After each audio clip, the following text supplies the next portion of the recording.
Friend-Platypus by Riddell. What a great day for collecting, said Platypus. He opened his special box and took out his collection. Not bad, he said, but there's something missing. Platypus picked up his shovel and his bucket and his picnic lunch. Then he set off for his favorite collecting place. He didn't know quite what he was looking for, but he was sure he'd know it when he saw it. Platypus found some seaweed. Too slimy. He found a rock. Too big, he said. He found an old shoe. Very tempting, he said, but I've already got one. Platypus found lots of interesting things, but none of them was quite right. I wonder what time it is, he thought. He looked in his bucket. Lunchtime! After lunch, Platypus built a sand castle. Not bad, he said. Perhaps I can take it home for my collection.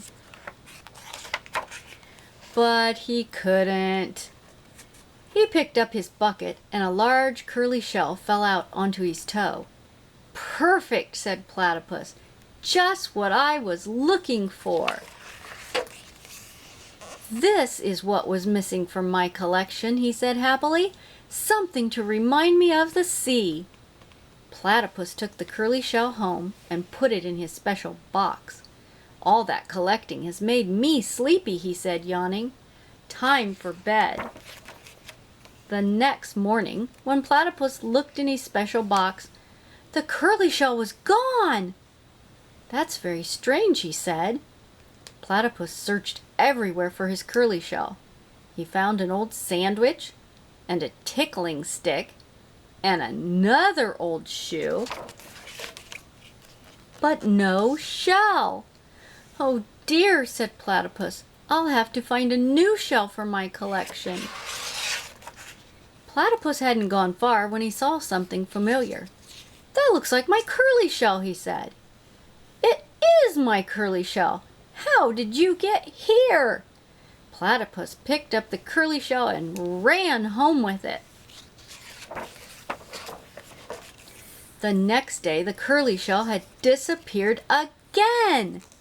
Platypus looked inside, but it wasn't there. He looked outside, but it wasn't there either. Said Platypus, scratching his head. He went to his favorite thinking place and cooled his feet.